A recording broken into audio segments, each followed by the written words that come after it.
ఈ పునరుద్ధానపు వేళలో అయా నీ బిడ్డలకి సాయంత్రకాల సమయంలో ఏ వర్తమానాన్ని అందించాలని ప్రభు నేను అడిగినప్పుడు పరిశుద్ధాత్మ దేవుడు నాకు ఇచ్చిన లేఖన భాగాలు లేవియా ఖండము 10వ అధ్యాయము 1-2 వచనాలు. లేవియా ఖండము 10వ అధ్యాయము 1-2 వచనాలు. అహరోను కుమారులైన నాదాబు అబీహులు తమ తమ ధూపార్తులను తీసుకొని వాటిలో నిప్పులు ఉంచి వాటి మీద ధూపద్రవ్యాన్ని వేసి యెహోవా తమకు ఆజ్ఞాపింపని వేరొక అగ్నిని ఆయన సన్నిధికి తీసుకొని రాగా యెహోవా సన్నిధి నుండి అగ్ని బయలుదేరి వారిని కాల్చివేసెను. 4వ వచనం చదవండి. అహరోను మౌనముగా నుండగా. చాలండి, నా వైపు తిరిగి దేవునికి స్తోత్రం చెప్పండి. ఇక్కడ మనకి అహరోను గారు, ప్రధాన యాజకుడైన అహరోను గారు మనకి వచనాల్లో కనబడుతున్నారు. చాలా జాగ్రత్త ఉండండి. చిన్న మెసేజ్ క్లుప్తంగా వివరించి ఒక హాఫ్ అన్ అవర్లో ముగించేస్తాను. ఇక్కడ ప్రధాన యాజకుడైన అహరోను మనకు కనపడుతున్నాడు. అహరోను 2 కుమారులు నాదాబు అబీహులు మనకు కనపడుతున్నారు. ఒకరోజు దేవుని సన్నిధిలోనికి దేవుడు ఆజ్ఞాపింపని అగ్నిని అహరోను కుమారులిద్దరూ తెచ్చి బలిపీఠం మీద అగ్నిని రాజేస్తున్నారు. దేవునికి ఇష్టం లేని అగ్నిని తీసుకొచ్చారు.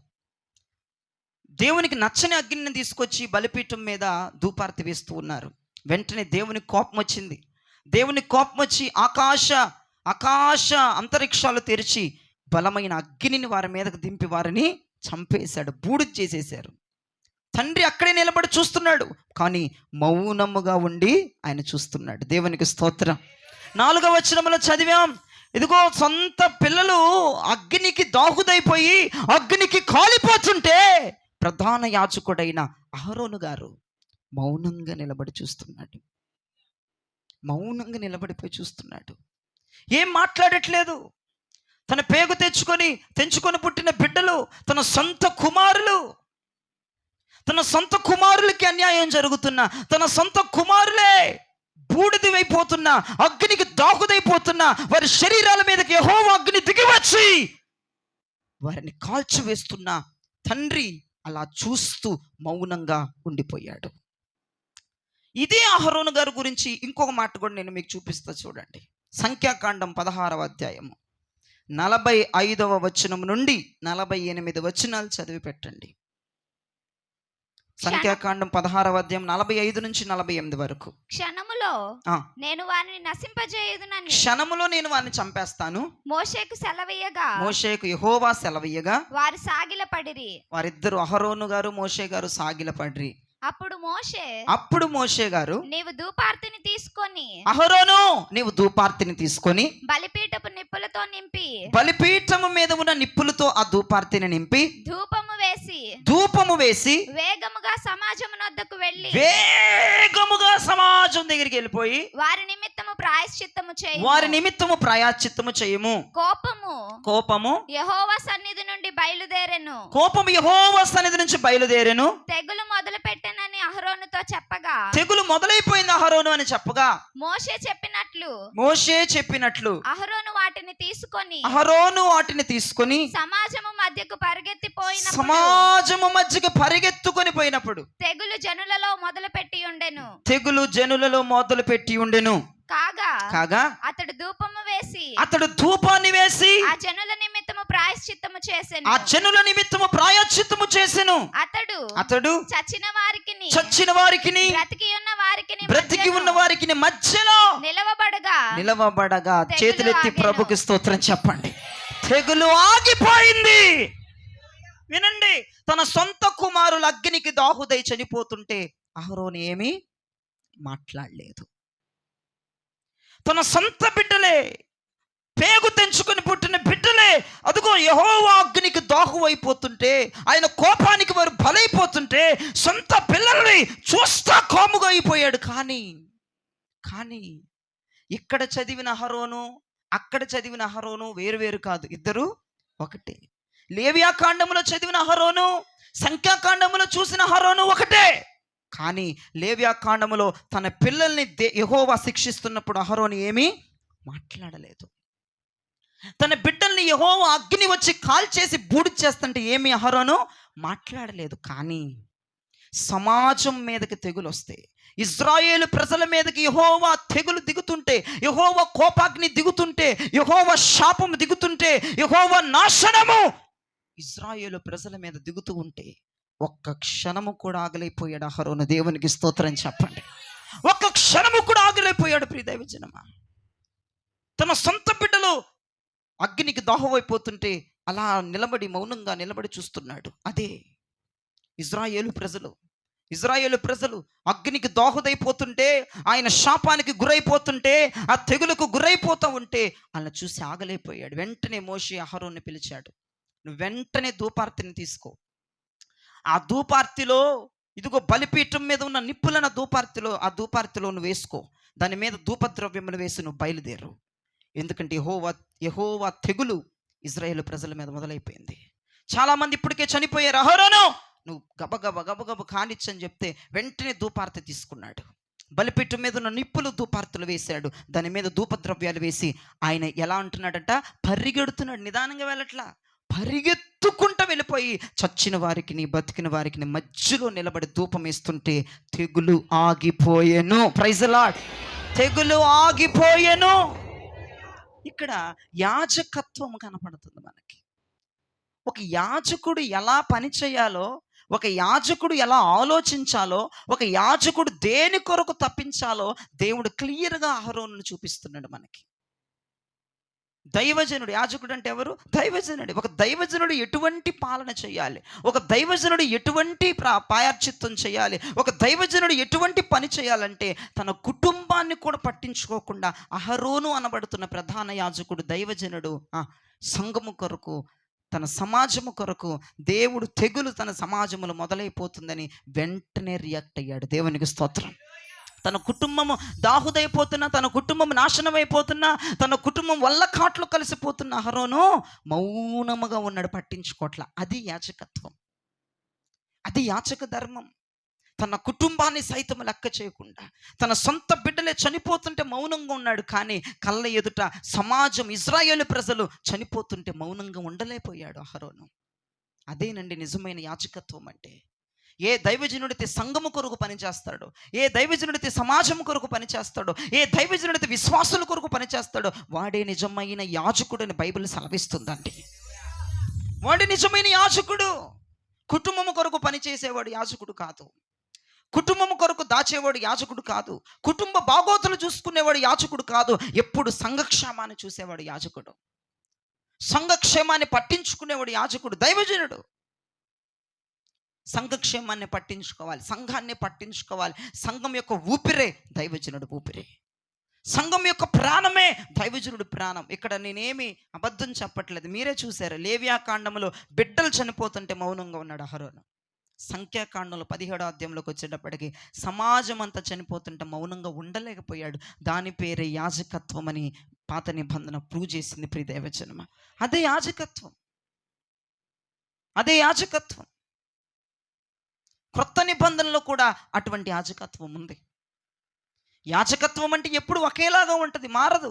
పాత నిబంధన యాజకత్వం కుటుంబాన్ని పట్టించుకోకుండా సంఘక్షేమాన్ని, సంఘ ఊపిరే నా ఊపిరని, సంఘం యొక్క ప్రాణమే నా ప్రాణమని, సంఘం యొక్క క్షేమమే నా క్షేమమని అహరోను సంఘం వైపు పరిగెత్తాడు. ధూపార్తిని పట్టుకొని, అరే బిడ్డలు చనిపోతున్నారని ధూపార్తిని పట్టుకొని బలిపీఠం మీద నిప్పులు వేసుకొని బిడ్డల కొరకు ప్రాయశ్చిత్తము చేయడానికి ఒక కన్న తండ్రి యాజకుడు పరిగెత్తలేదే, సంఘం కొరకు పరిగెత్తాడు, సంఘ పనుల కోసం పరిగెత్తాడు, సంఘ బిడ్డల కోసం పరిగెత్తాడు, సంఘము యొక్క కొరకు తన ప్రాణాన్ని ఇవ్వటానికి పరిగెత్తాడు. అది తన సొంత కుమారులు చనిపోతుంటే ఉలుకోలేదు పలుకోలేదు ప్రధాన యాజకుడికి, అహరోనికి. ఆలోచించండి. క్రొత్త నిబంధన గ్రంథములో కూడా మన ప్రధాన యాజకుడు ఎవరండి? క్రొత్త నిబంధన గ్రంథంలోకి వచ్చేటప్పటికి యేసు క్రీస్తు ప్రభువే. ప్రైజ్ ది లార్డ్, హల్లెలూయా. మన ప్రధాన యాజకుడు ఎవరు? క్రొత్త నిబంధనలో యేసు క్రీస్తు ప్రభు. పాత నిబంధనలో ప్రధాన యాజకుడు అహరోన్ అయితే క్రొత్త నిబంధనలో ప్రధాన యాజకుడు ప్రభు అయిన యేసే. ప్రైజ్ ది లార్డ్, హల్లెలూయా. మీకు ఆ రిఫరెన్స్ కూడా చూపిస్తాను చూడండి. హెబ్రీ పత్రిక 3వ అధ్యాయం 1వ వచనం. ఇందువలన ఉమ్, పరలోక సంబంధమైన పిలుపులో ఉమ్, పాలు పొందిన ఉమ్, పరిశుద్ధ సహోదరులారా, ఉమ్, మనము ఒప్పుకొనిన దానికి ఉమ్, అపోస్తలుడును ఉమ్. ప్రధాన యాజకుడునైన ఉమ్. యేసు మీద అదుగో లక్ష్యముంచుడి. ప్రధాన యాజకుడైన యేసు మీద, ప్రధాన యాజకుడైన యేసు కనపడింది అక్కడ. క్రొత్త నిబంధనలో మన ప్రధాన యాజకుడు ఎవరు? యేసయ్యే. అదే హెబ్రీ పత్రిక 4వ అధ్యాయము 14, 15, 16 వచనాలు చదువుకుని అక్కడ కూడా క్లియర్గా చదివిస్తుంది వాక్యం. ఆకాశ మండలము గుండా ఆ, వెళ్ళిన ఉమ్, దేవుని కుమారుడైన ఉమ్, యేసు అను ఉమ్, గొప్ప ప్రధాన యాజకుడు ఉమ్. మనకు ఉన్నాడు కనుక అదిగో గొప్ప ప్రధాన యాజకుడు యేసు అను గొప్ప ప్రధాన యాజకుడు. కనిపెడుతున్నారా మీరు? ప్రధాన యాజకుడికి రెఫరెన్స్లు ఇస్తున్న దేవునికి స్తోత్రం చెప్పండి. హెబ్రీ పత్రిక 3:1 చూస్తే ప్రధాన యాజకుడైన యేసు అని ఉంది. హెబ్రీ పత్రిక 4వ అధ్యాయం 14, 15 వచనాల్లో చూస్తే గొప్ప ప్రధాన యాజకుడైన యేసు అని మనకు అక్కడ బోల్డ్ అనే రెఫరెన్స్లో మనకు కనబడుతుంది. అదే మళ్ళీ హెబ్రీ పత్రిక 7వ అధ్యాయము 24, 25 వచనాలు చూడండి. ఈయన ఉమ్, నిరంతరము ఉన్నవాడు గనుక ఉమ్. మార్పులేని యాజకత్వము కలిగిన వాడాయను. అదిగో యేసు నిరంతరం ఉన్నవాడు, మార్పు లేని యాజకత్వము కలిగిన వాడు. మన యేసే, మన ప్రభువైన యేసే ప్రధాన యాజకుడు. ఏం చేశాడు? ప్రధాన యాజకుడు అంటే ఏం చేయాలి? కుటుంబం కొరకు కాదు, కుటుంబం కొరకు కాదు, సంఘక్షేమాభివృద్ధి కోసం పరిగెత్తాలి. సంఘము కొరకు పరిగెత్తేవాడు యాజకుడు, దైవజనుడు. సంఘము బాగోతులు చూసేవాడే దైవజనుడు. తన కుటుంబాన్ని పట్టించుకుంటూ, తన ఆలనా పాలన చూసుకుంటూ, తన భవిష్యత్తు, తన బిడ్డల భవిష్యత్తు చక్కదిద్దుకునేవాడు, చదివించుకునేవాడు, అమెరికాలో పంపించేవాడు దైవజనుడు కాదు. సంఘం, సంఘం, సంఘం. సంఘం ఏమైపోతుంది? సంఘం ఎట్లా ఉంది? సంఘం ఏ పొజిషన్లో ఉంది? సంఘం ఏ రీతిలో ఉంది? సంఘానికి ఏం అవసరం? ఏ ఆహారం అవసరం? సంఘం ఏమైపోతుంది? సంఘం ఎక్కడ కాలు పెడుతుంది? సంఘం ఎలా ఉంది? సంఘం ఏ స్థితిలో ఉంది? సంఘం ఎలాంటి పరిస్థితిలో ఉందని దివారాత్రులు సంఘం గురించి ఆలోచించేవాడు ప్రధాన యాజకుడు. పాత నిబంధనలో అహరోను మనకు కనపడ్డాడు, క్రొత్త నిబంధనలో ప్రభువైన యేసు మనకు కనపడ్డాడు. ఎలా చెప్పగలవు ప్రభువైన యేసు ప్రధాన యాజకుడు అంటే? తన నిమిత్తం తను కూడా లెక్క చేయకుండా తన ప్రాణాన్ని సంఘం కొరకు పెట్టిన ప్రధాన యాజకుడు మన యేసు క్రీస్తు ప్రభు. గట్టిగా సఫలు కొట్టాలనిపించట్లేదా? ఆయన ప్రాణాన్ని సంఘము కొరకు దారిపోసిన ప్రధాన యాజకుడు నా ప్రభు అయిన యేసు క్రీస్తు ప్రభుల వారు. యాజకుడు అంటే ఎవరు? తన గురించి కూడా పట్టించుకునేవాడు యాజకుడు. మమేకమైపోవాలి సంఘముతో. సంఘ బాధ్యతలే, సంఘ క్షేమమే, సంఘ ఊపిరే దైవజనుడు ఊపిరైపోవాలి. ఆడే కదా దైవజనుడు కదా. తన కుటుంబం కొరకు, తన బిడ్డల కొరకు, తన తల్లి కొరకు, తన భార్య కొరకు ఆస్తులు కూడబెట్టుకునేవాడు దైవజనుడు కాదు. పిల్లల్ని అమెరికా, ఆస్ట్రేలియా పంపించి మంచి మంచి చదువులు చదివించేవాడు దైవజనుడు కాదండి. సంఘం, సంఘం ఏ పొజిషన్లో ఉండాలి? ఇతని పిల్లలేమో అమెరికా వెళ్ళాలి, చర్చికి వచ్చే పిల్లలేమో దేవుని సేవ చేయాలి. ఉన్నారా? అటువంటి దరిద్రం భారతదేశంలో కాకోలాలుగా ఉంది. దైవజనుల పిల్లలేమో అమెరికా, ఆస్ట్రేలియా వెళ్ళాలి, వీళ్ళేమో ఈ చెత్త గ్రామంలో ఇక్కడ పరిచయం చేసుకుంటూ ఉండాలి. ఎవరు? విశ్వాస పిల్లలు. ఏమయ్యా, నీ పిల్లలు విశ్వాస పిల్లలు ఒకటి కదా. వారు నువ్వు కన్నావు, వీరిని ఆత్మలో నువ్వు కన్నావుగా. వాళ్ళను శారీరకంగా కంటే వీరిని ఆత్మలో కన్నావుగా. వీరి పరిస్థితి ఏంటి? నీ పిల్లలేమో పై స్థానాలా, వీళ్ళేమో దరిద్రంలో ఉండి వీళ్ళు పరిచర్యకు రావాలి. నీ పిల్లలు పరిచర్య చేయరు. నీ పిల్లలు చదువుకుంటారు, వీళ్ళు పరిచర్యకు రావాలి. దేవుడేమో ఈ పిల్లల్ని పరిచర్య చేయమన్నాడు, నువ్వేమో నీ పిల్లల్ని చదువుకోవడానికి పంపించావు. ఏంటి నువ్వు చేసే పనులు? అది కాదండి యాజకత్వం, అది కాదండి దైవజనుడి యొక్క లక్షణం. అహరోను చూడండి, కొత్త నిబంధనలో యేసు ప్రభువుని చూడండి, పాత నిబంధనలో అహరోను చూడండి. వాళ్ళిద్దరికి ఏంటి తేడా? అహరోను తన సొంత బిడ్డల్ని పోగొట్టుకున్నాడు. కళ్ళ ముందే జరిగిందండి, ఎక్కడో డిస్టెన్స్ కూడా లేదు. అక్కడ వాళ్ళ పిల్లలు కాలిపోతుంటే ఇక్కడ అహరోను చూస్తూ ఉన్నాడు, ఏం మాట్లాడట్లేదు. అదే సంఘానికి దెబ్బ కొడుతుంటే ఊరుకోలేదు అహరోను. Praise the Lord. సంఘము శిథిలమైపోతుంటే ఊరుకోలేదు, సంఘము మట్టి కలిసిపోతుంటే ఊరుకోవట్లేదు, సంఘము సర్వనాశనం అయిపోతే ఊరుకోలేదు అహరోను ఒక్క క్షణం కూడా. యేసు ప్రభు ఏం తక్కువ? అహరోను కంటే యేసు ప్రభు వారు గొప్ప ప్రధాన యాజకుడు. తన ప్రాణమును తను లెక్క చేయకుండా, తన ప్రాణాన్ని సంఘక్షేమము కొరకు వదిలి, తన ప్రాణము సంఘ భాగోతాల కొరకు విడిచిపెట్టిన గొప్ప ప్రధాన యాజకుడు నా యేసు క్రీస్తు ప్రభువు.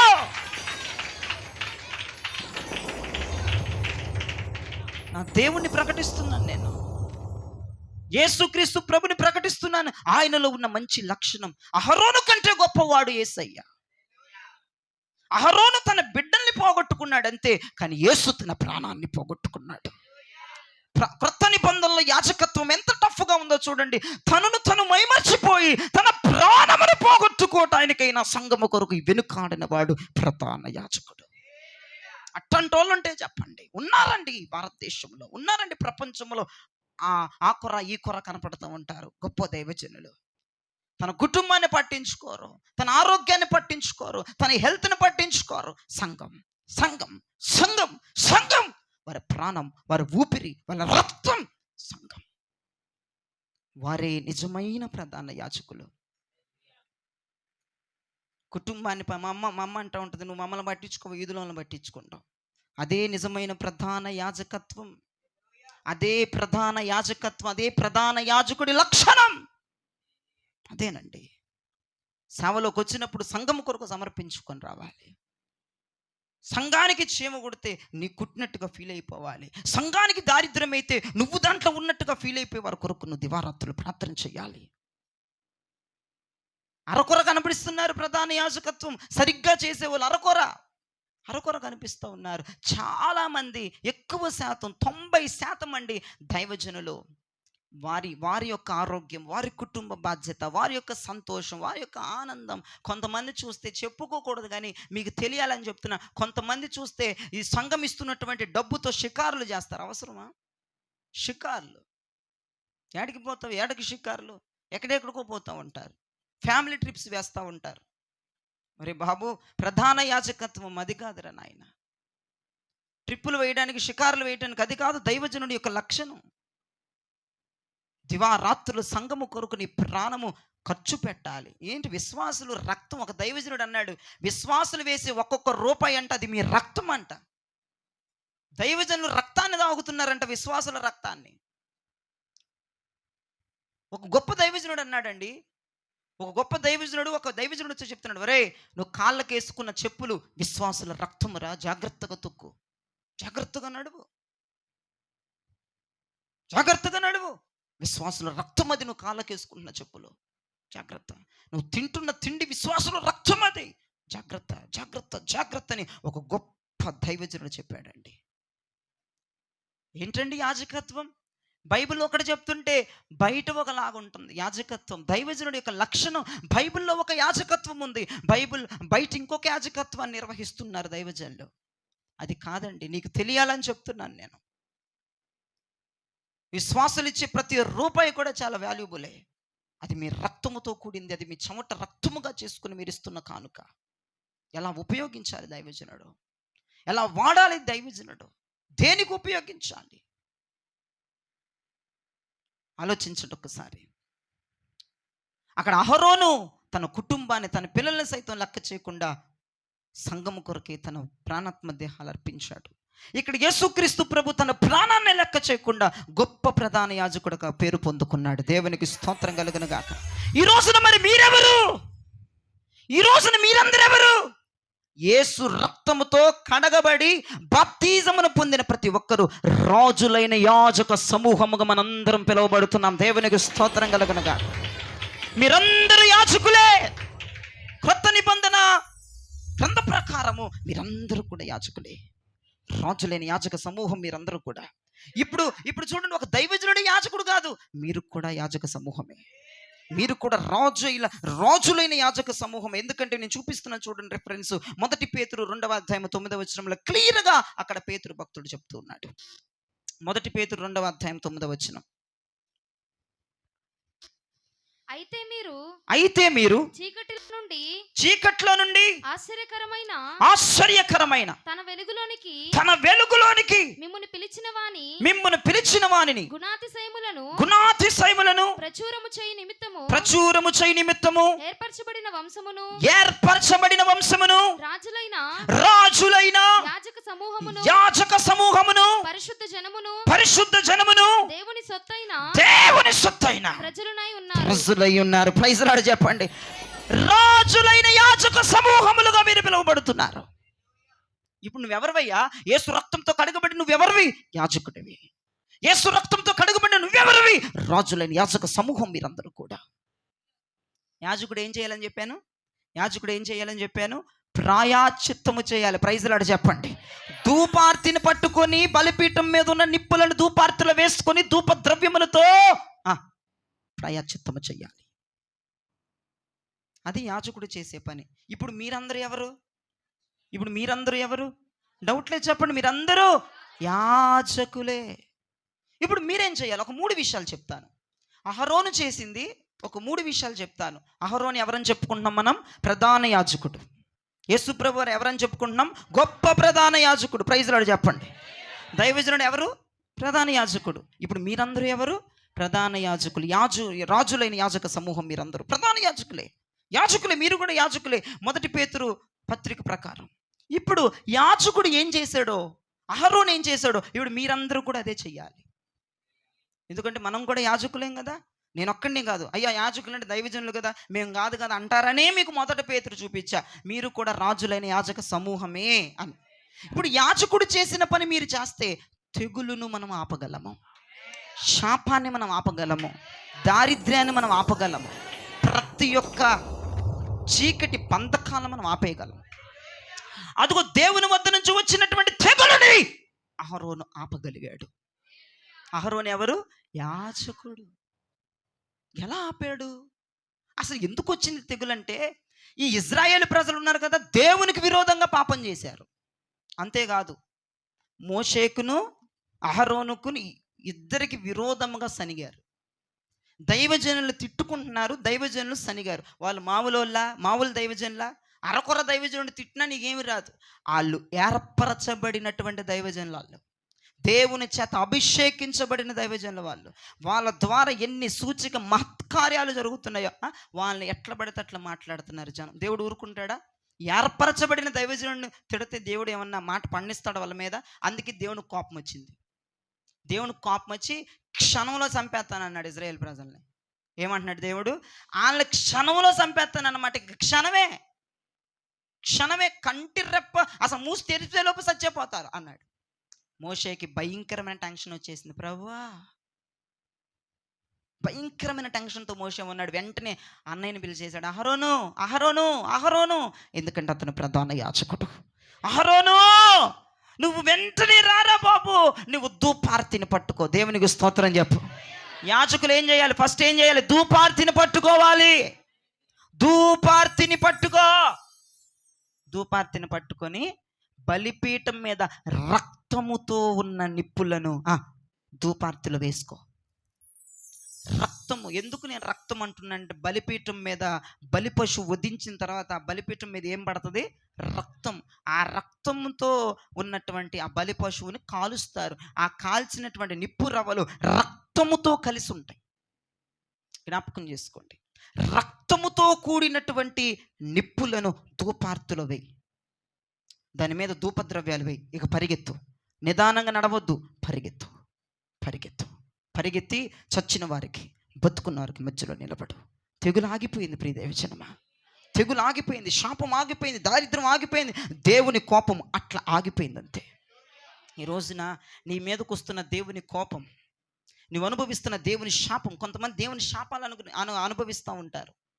నువ్వు చేసే అవిధేయతలకి, నువ్వు చేసే తప్పుడు పనులకి, నువ్వు చేసేటువంటి ఒక దేవునికి విరోధంగా చేసే పాపాలకి దేవుని శాపం.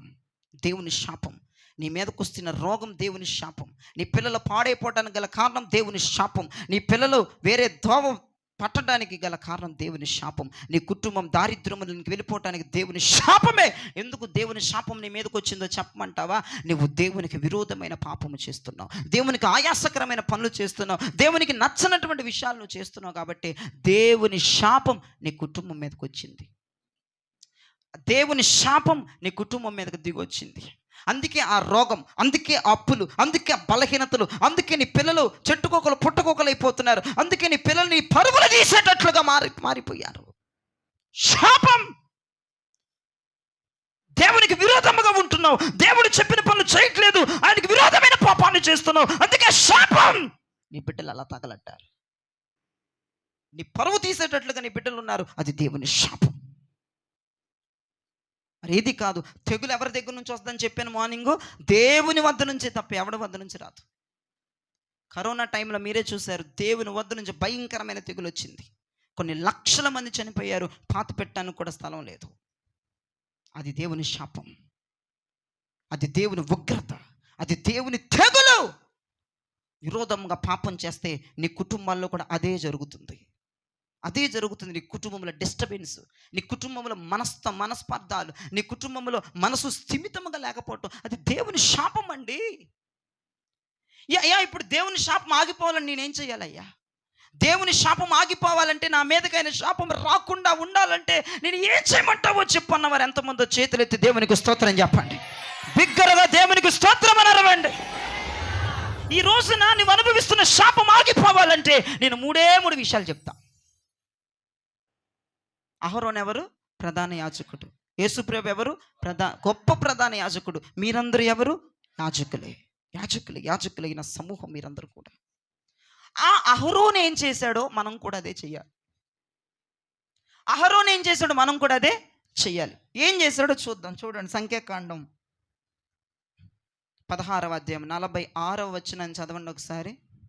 అప్పుడు మోషే నీవు ధూపార్తిని తీసుకొని బలిపీఠపు నిప్పులతో నింపి. అదిగో ఫస్ట్ ఏం చేయమంటున్నాడంటే, తెగులు ఆగిపోవాలి అయ్యగారు, మా ఇంటి మీదకి వచ్చిన శాపం పోవాలి.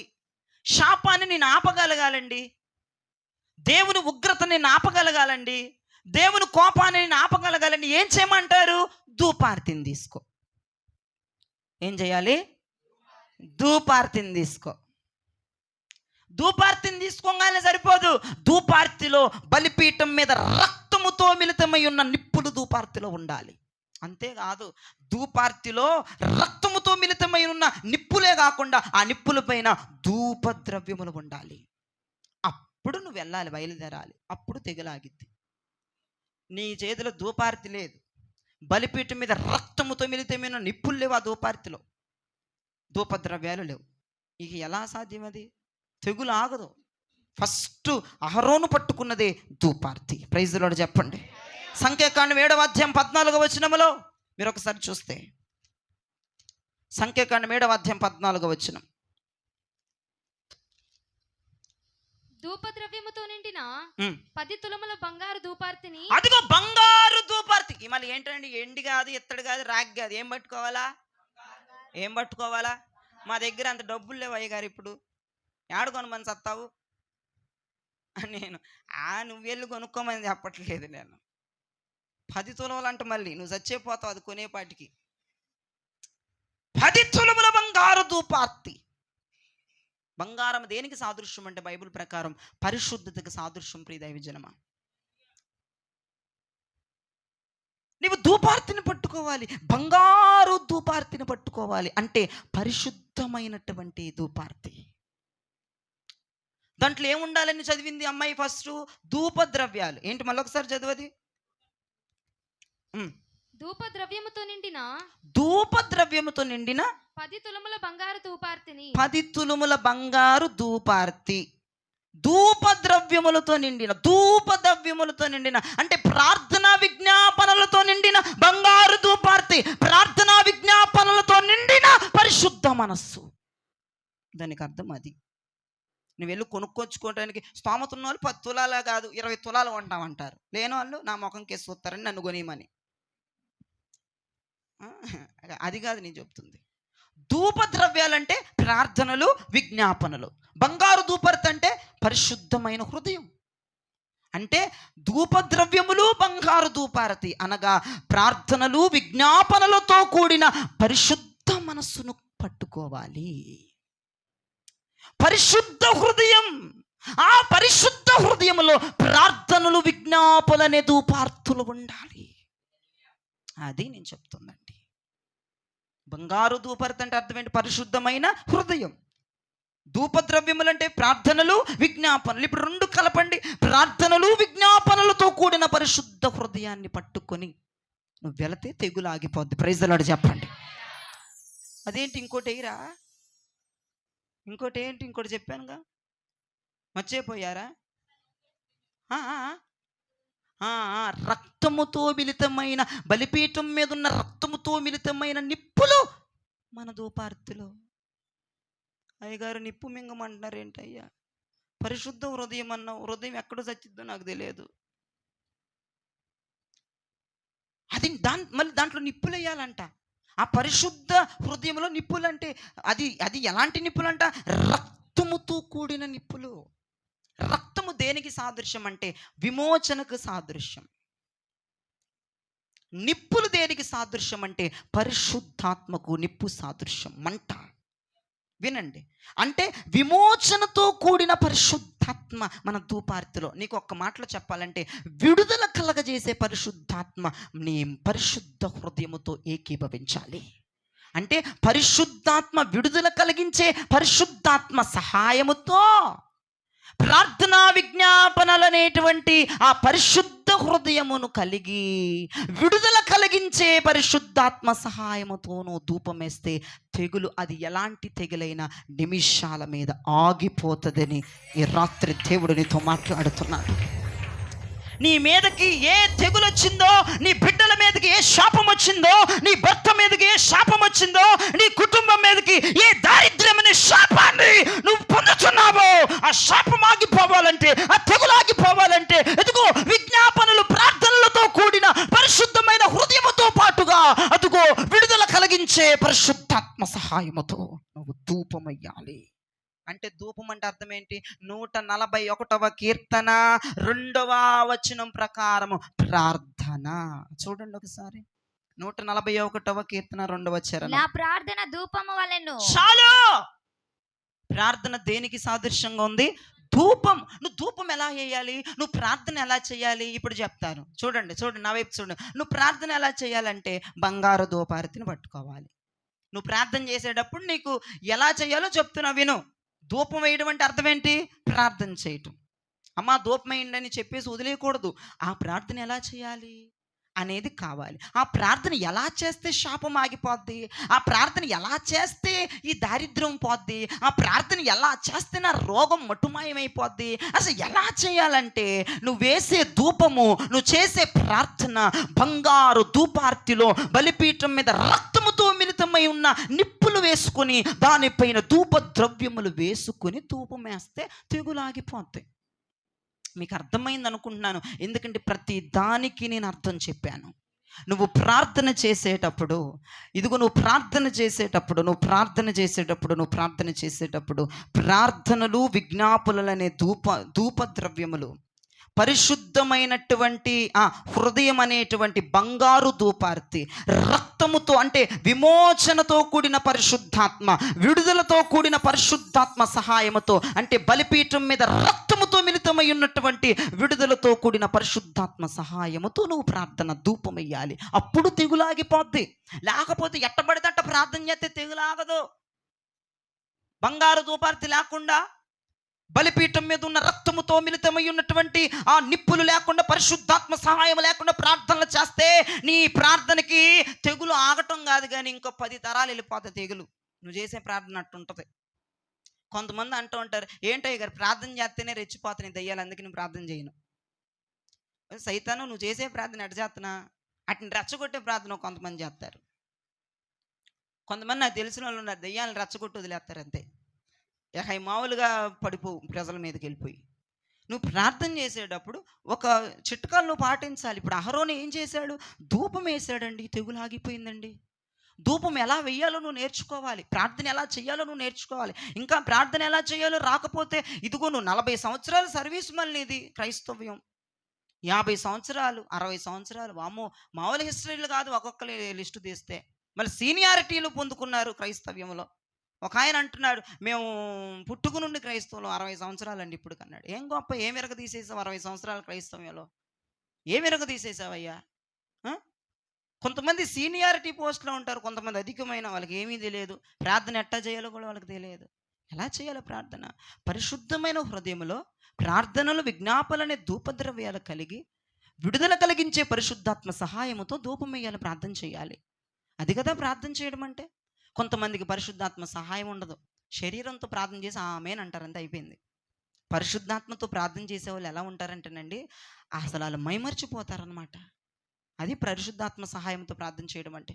మైమర్చిపోయి ఆత్మతో నింపబడి ఏదో ప్రార్థన చేస్తూ ఉంటారు. ఉచ్చరింప సఖ్యము కాని మూలుగలతో పరిశుద్ధాత్ముడు మన పక్షముగా ప్రార్థన చేస్తాడు, విజ్ఞాపన చేస్తాడు తండ్రికి.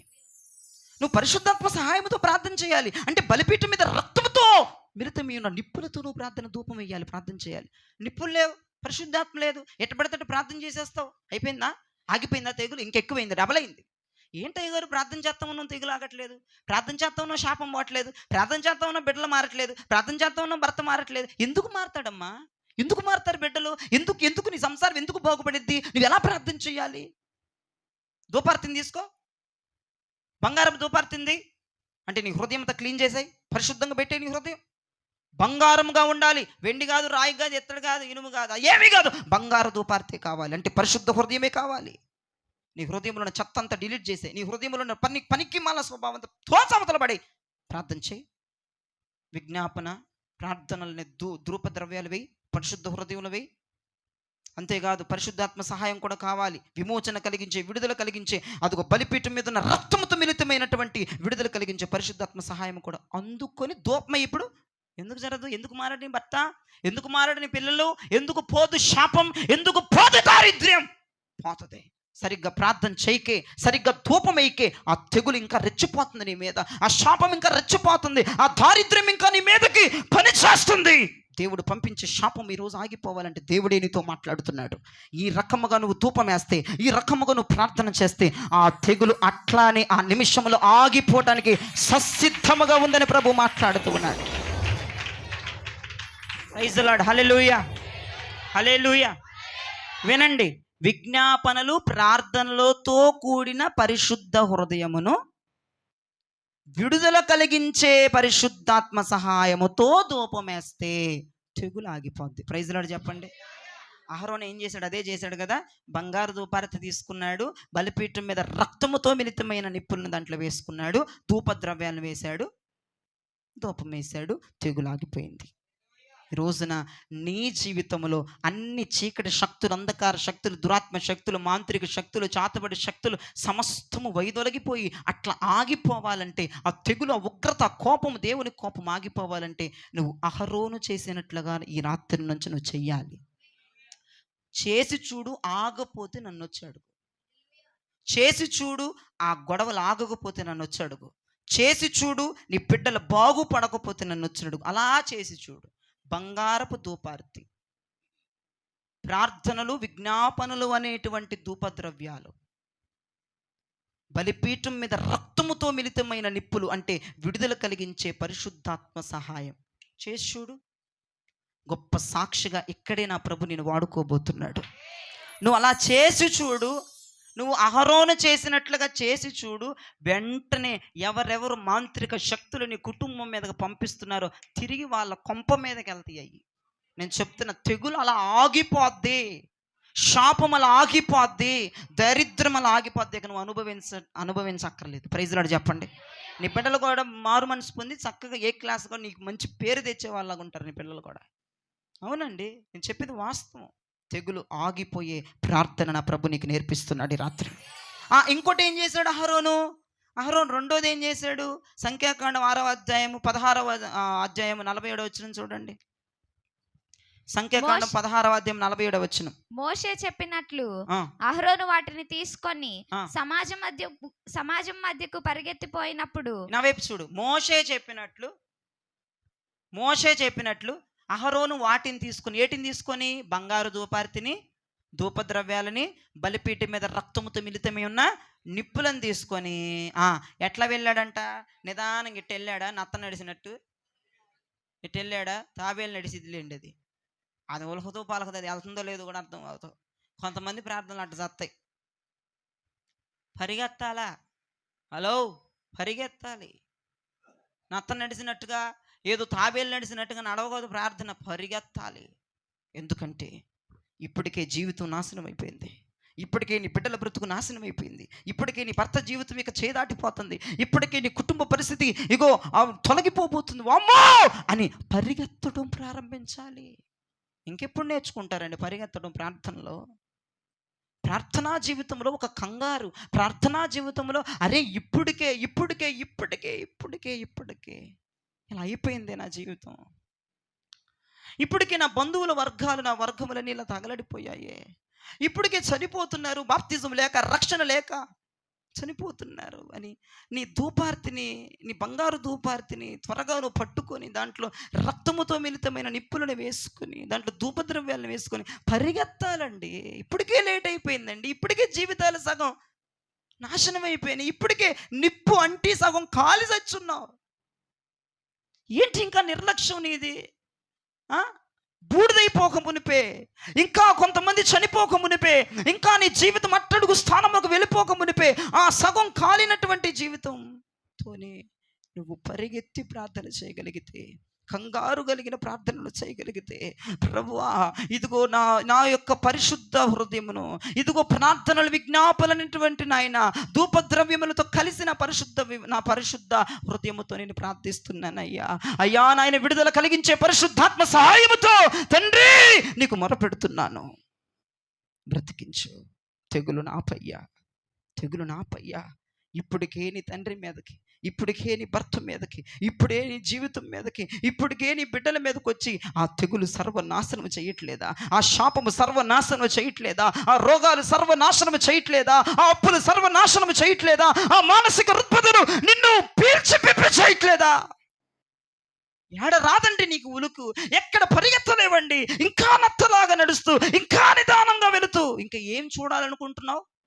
ఇంకా ఏం చూడాలనుకుంటున్నావు?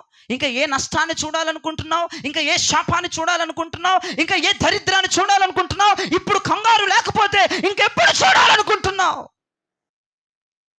ఎప్పుడు ఎప్పుడు జీవితం సగం నాశనం అయిపోయింది ఇప్పుడే, ఇక అది సర్వం క్లోజ్ అయిపోయినాక చేస్తావా ప్రార్థన? ఎప్పుడు చేస్తావు? ఎప్పుడు పరిగెడతావు?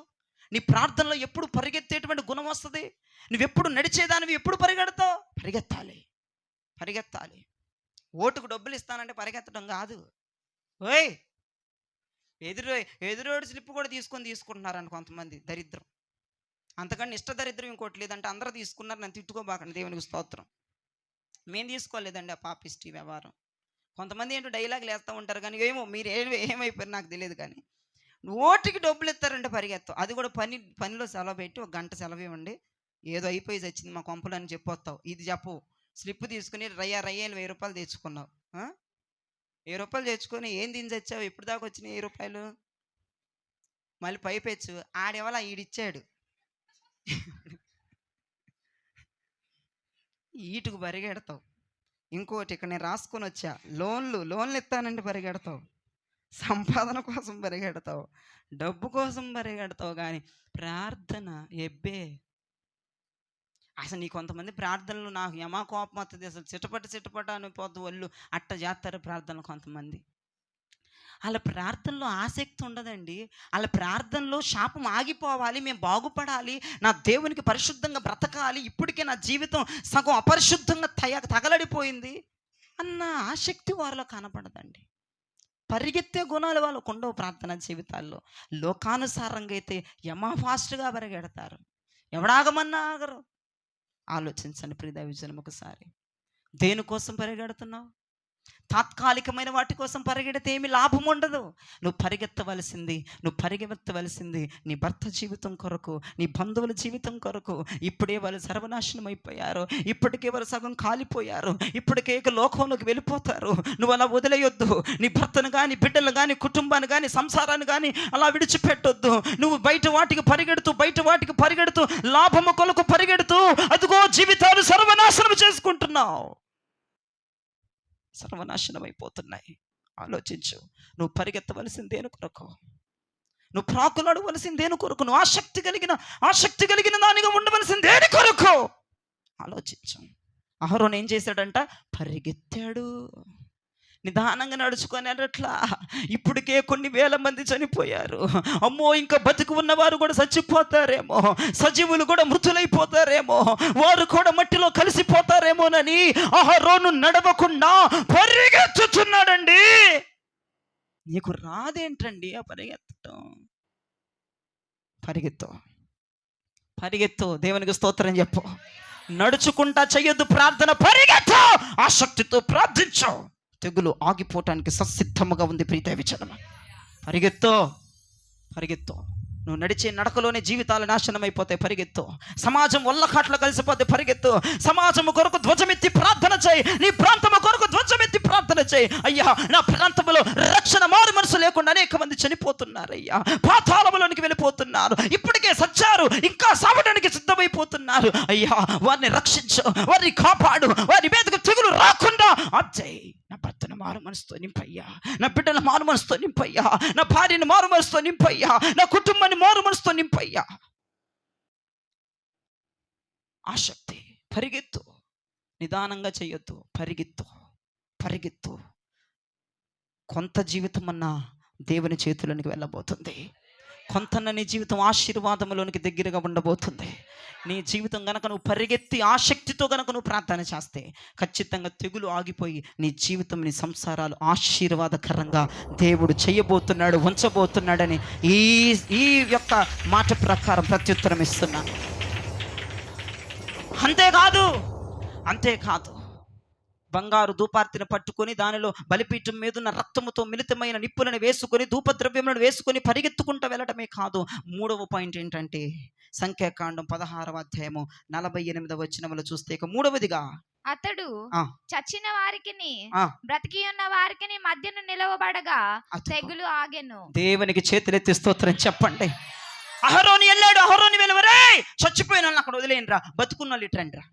చచ్చిన వాళ్ళని అక్కడ వదిలేసి బతుకున్న వాళ్ళు ఇట్రండిరా, మీరన్నా కాపాడబడతాడు, రండ్రా మీ కొరకన ధూపం వేస్తారు రారా అని వారిని ఫోర్స్తో రప్పించి చచ్చిన వాళ్ళని అక్కడ వదిలేసి మధ్యలో నిలబడిపోయారు. ఆ తెగులు వైపు చూసి ధూపం ఇస్తున్నాడు అహరోను. బతుకున్న వాళ్ళందరినీ వైపు తీసుకొచ్చేసాడు. వీళ్ళన్న కాపాడుకుందాం, వీళ్ళన్న సంరక్షించుకుందాం, వీళ్ళన్న ప్రభు రాజ్యంలో చేరుద్దాం, వీళ్ళన్న ప్రభు కొరకు బ్రతికిద్దాం, వీళ్ళన్న ప్రభు రోషముతో ఉంచుదామని బ్రతుకున్న వాళ్ళందరినీ ఇటువైపు నిలబెట్టారు. సచ్చిన వాళ్ళందరిని అక్కడ వదిలేయమన్నాడు. మధ్యలో నిలబడి ధూపం వేస్తే తెగులాగిపోయింది. చచ్చిన వారికి, బతుకున్న వారికి మధ్యలో నిలబడాలి. పొద్దున చెప్పాను నేను, యోర్దాను నది నడుమ యాజకుల పాదము నిలబడింది. ప్రైజ్ ది లార్డ్ చెప్పండి. యోర్దాను నది నడుమ యాజకులు పాదములు మోపారు. ఇజ్రాయేలు ప్రజలు 30 లక్షల మంది జనాంగం యోర్దాను దాటారు. యాజకులు అనుకున్నారు, నేను పోయినా పర్లేదు, ఆ యొక్క నదీ ప్రవాహానికి నేను కొట్టుకుపోయినా పర్లేదు, ఇజ్రాయేలు ప్రజలు బ్రతకాలి, వారు పరలోక రాజ్యము చేరాలి, వారు పరలోక పట్టణాన్ని చూడాలని వీర ప్రాణాలు పనంగా పెట్టి చచ్చిన వారికి, బతుకున్న వారికి మధ్యలో నిలబడిపోయాడు అహరోను ప్రాణం బలిగా పెట్టేశాడు.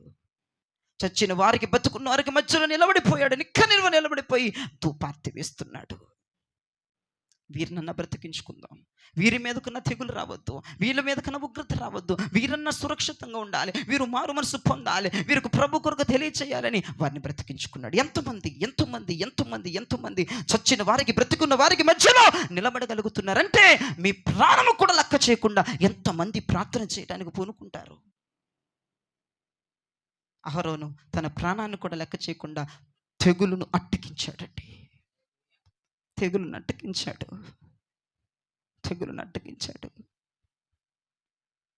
నీవు కూడా సగం కాలి శిథిలమైపోయిన నీ బ్రతుకుకి, సగం పచ్చిగా ఉన్న నీ బ్రతుకు మధ్యలో ఉండి మోకరించి అర్ధరాత్రులు చేతులెత్తి, ప్రభువా నేనేమైపోయినా పర్లేదయ్యా, సగం కాలిపోయిన జీవితం నా భర్తది, ఇంకా కాలిపోతే నిత్య నరకాగ్నికి వెళ్ళిపోతాడు నా బిడ్డలు, నా కుటుంబం అయ్యా, ఆలోచించయ్యా. ఒకసారి తెగులును ఆపమని, ఎంత భారమైనా, ఎంత కష్టమైనా నీ ప్రాణమును కూడా లెక్క చేయకుండా చచ్చిన వారికి, బతుకున్న వారికి మధ్యలో నిలబడి ప్రార్థన చేయాలి, ధూపం వేయాలి, ఎక్కువ టైం ప్రార్థన చేయాలి. ఎక్కువగా నీ యొక్క శరీరాన్ని ఎక్కువగా సుఖపెట్టొద్దు. చచ్చిన వారికి, బతుకున్న వారికి మధ్యలో నిలబడిపో. సంఘము చేసేది 2 గంటలు అయితే నువ్వు ఎక్కువ వచ్చాయి. నీ ప్రాణాన్ని లెక్క చేయదు. అహరోను తన ప్రాణాన్ని లెక్క చేయలేదు, తెగులును అట్టగించాడు. అసలు ఆశ్చర్యం ఏంటంటే తెగులు ఆగిపోయిందండి. అహరోను ధైర్యానికి, అహరోను త్యాగానికి, అహరోను ప్రోద్బలానికి, అహరోను ప్రార్థనకి, అహరోను ధూపానికి, అబ్బో అతను చేసే పరిగెత్తుకి తెగులు ఆగిపోయింది. ప్రియదైవజనమా, ఎందుకు నీ కుటుంబంలో ఆగదు? ఎందుకు దేవుని శాపం ఇంకా నీ కుటుంబం మీద పనిచేస్తుంది? ఆలోచించు ఒక్కసారి. చచ్చిన వారికి బతుకున్న వారికి మధ్యలో నిలబడటం అంటే ఓవర్ టైమ్స్ ప్రార్థనలు చేయటం, నీ ప్రాణమును లెక్క చేయకుండా ప్రార్థనలు చేయటం. ఎందుకంటే సజీవుల గుంపులో ఐదుగో నిత్య నివాసి అయిన పరలోక రాజ్యములో నా కుటుంబం చేర్చబడాలయ్యా. ఓవర్ టైమ్స్ ప్రార్థన చేయాలి, ఎక్కువగా ప్రార్థించాలి, ఎక్కువగా మొరపెట్టాలి, ఎక్కువగా విజ్ఞాపనలు చేస్తూ ఉండాలి.